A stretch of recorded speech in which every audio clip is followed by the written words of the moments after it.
The first year-round school was introduced to the area by the La Crosse School District 3 years ago. Well, now a community conversation about expanding the calendar is just getting underway. News 8's Lisa Klein takes a look at the issue in this week's Assignment Education Report. Well, Hamilton Elementary School started offering year-round school in July of 2013. Some of those families would like to see the program expand into Lincoln Middle, Soda II, and Cooley Montessori as their children prepare to enter middle school. But there are other families that have questions and concerns about moving the Lincoln building to a year-round calendar. The school district says the program at Hamilton has been a success, and they'd like to know how many families want an expansion. Learning in Miss Schneider's kindergarten class at Hamilton Elementary School began in July. Circle the word. These students are a part of the La Crosse School District's year-round school, which the principal says has been a success. We're overflowing with children, and that's a good thing. So that's one indicator. Michaels says reducing summer slide is another measure of the calendar's positive impact. There's no silver bullet, but what we are seeing is we're able to pick up where we leave off when we come back in July. He is able to retain a lot more. He's not as bored in school. Henry Greengrass's 5th grade son has been a part of the year-round calendar for 3 years. Good job. Greengrass would like to see the calendar expand into the middle school level. I would prefer if Lincoln were that school. It's the same community, it's the same neighborhoods that attend over at Hamilton, so it only makes sense. Greengrass is just one of many parents at Hamilton Elementary that would like to see the calendar expand. Unofficially, I can't speak for the whole PTO, but I think our position as a PTO is to say, yes, we would like to see this progress on at least to middle school, if not beyond. Correct. While some families at Hamilton are in favor of expanding the calendar, some parents in the Lincoln Middle, Soda II, and Cooley Montessori PTO have several questions and concerns. The sports is one thing, extracurricular after-school activities, because that does not really start until middle school.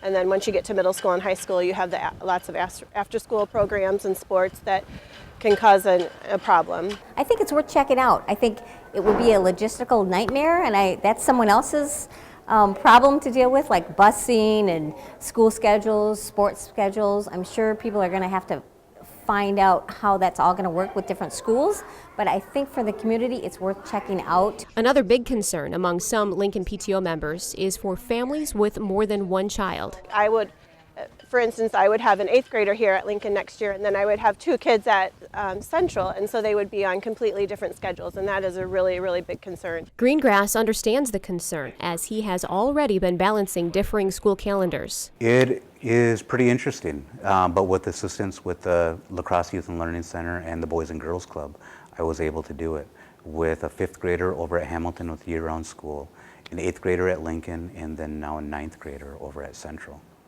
So it is a juggling act, and it is doable. We've got a number of families who have kids at different grade levels, different buildings, and it works for them because of the way we put this together. Here's a simplified look at the calendar. The last day of school for the La Crosse School District this year is June 2nd, 2016. That is also the last day of school for Hamilton's year-round calendar. And then we work our way backwards throughout the year, and every day that's a day off for the other kids is a day off for us. If you are a student at Hamilton, anytime your siblings would have a day off, like for a holiday, you're going to have it off too. And there is care for you every day that your siblings at school. Oh, I'm spying some beautiful name writing from my friend Hannah. As families begin to weigh the pros and cons of expanding year-round school, Michael says the calendar has been a good thing for Hamilton Elementary. It's been an extremely positive thing for our families and for our kids. It's been a great thing for our staff. So all the way around I feel really strong about, I'm really passionate about what it's doing for us as a school. Good work.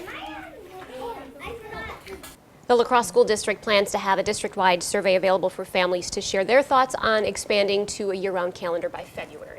You know, we keep hearing about the whole idea of year-round school, but does that really mean kids are in school all year round? It's a great question because it's confusing for a lot of people, and the answer is no. So the students at Hamilton year-round school have a 6-week summer break. We're traditionally used to a 12-week summer break. So their last day of school is the same as the rest of the district, except they go back in September instead of after Labor Day. And then they have breaks, 3-week breaks in October around the holiday and also at spring break. they can take those days off, or the school offers care for them, enrichment and or any type of extra help those students might need. So you still can go to school if you want to, or you take those breaks. Interesting. Thanks Definitely a going lot, to be Lisa. interesting. Thanks, Yeah. Lisa.